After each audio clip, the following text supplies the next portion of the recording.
Hello, നമുക്കിന്ന് paper മാത്രം ഉപയോഗിച്ച് ഒരു പശ പോലും ഉപയോഗിക്കാതെ ഒരു മിനിയേച്ചർ ബാസ്ക്കറ്റ് ഉണ്ടാക്കിയാലോ? വായോ, അതിന് ആദ്യം തന്നെ ഒരു പേപ്പർ എടുക്കുക. നമ്മൾ വീട്ടിൽ കാണുന്ന കണക്ക് രണ്ടായിട്ട് എന്ത് ചെയ്യുക, നമ്മളൊരു ട്രയാങ്കിൾ ഷേപ്പിൽ ഒന്ന് മടക്കിയെടുത്തതിന് ശേഷം ബാക്കി പാർട്ട് കട്ട് ചെയ്തെടുക്കുക. കട്ട് ചെയ്തത് കളയല്, അതൊരു സ്റ്റിക്കായിട്ട് നമുക്ക് പിന്നെ ഉപയോഗിക്കാം. സോ എന്നിട്ട് വീഡിയോയിൽ കാണുന്ന കണക്ക് പേപ്പർ അങ്ങോട്ടും ഇങ്ങോട്ടൊക്കെ മടക്കി കൊടുക്കുക.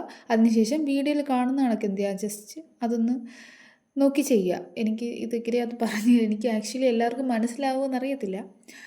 അപ്പം മാക്സിമം നോക്കുക ചെയ്യാൻ. അപ്പം ഭയങ്കര രസമാണ് ഇതിൻ്റെ ഔട്ട്പുട്ട് എന്ന് പറയുന്നത്. ഫൈനൽ ലുക്ക് ഭയങ്കര അടിപൊളിയാണ്. ഇത് സ്കൂളിൽ പഠിക്കുമ്പോൾ 8th സ്റ്റാൻഡേർഡിൽ പഠിക്കുമ്പം എൻ്റെ ഫ്രണ്ട് ജിഗിഷയാണിത് എന്ത് ചെയ്യുക അത് ഉണ്ടാക്കി കാണിച്ചു തന്നെ. അപ്പോൾ തന്നെ ഓ മൈ ഗോഡ്, നല്ല ഭംഗിയായിട്ട് തോന്നി. പിന്നെയും ഞാൻ ചെയ്ത് എനിക്കിപ്പോഴും ഓർമ്മയുണ്ട്. അന്ന് സ്കൂളിൽ പഠിക്കുമ്പോൾ എന്താ പറയുക ചെയ്ത സാധനമാണ്. അപ്പം ഞാൻ ഇപ്പോൾ ചെയ്താലോ, നിങ്ങൾക്ക് വീഡിയോ ഇട്ടാലോ എന്ന് വെച്ച് എന്താ പറയുക ഒന്നുകൂടെ ഒന്ന് ആ ഒരു പഴയ ഓർമ്മയൊക്കെ റീകളക്ട് ചെയ്ത് നമ്മൾ ഉണ്ടാക്കുന്നതാണ്. അപ്പം കുറച്ച് കോംപ്ലിക്കേറ്റഡ് ആണെന്ന് ചോദിച്ചാൽ മടക്കുന്നതൊക്കെ ഒന്ന് മനസ്സിലാക്കിയാൽ നമുക്ക് പിന്നെ ഈസി ആയിക്കോളും. ഇപ്പം ഞാൻ തന്നെ ഇത്ര സോ ആദ്യമായിട്ട് ചെയ്യുമ്പോൾ ഒരു ചെറിയ ഇതൊക്കെ ഉണ്ടായിരിക്കും. പക്ഷേ ഇത്രയൊക്കെ ചെയ്യുമ്പോൾ തന്നെ ആ ഒരു മടക്കി ഇത്രയൊക്കെ എത്തുമ്പോൾ തന്നെ 90% ബാസ്ക്കറ്റായി കഴിഞ്ഞു.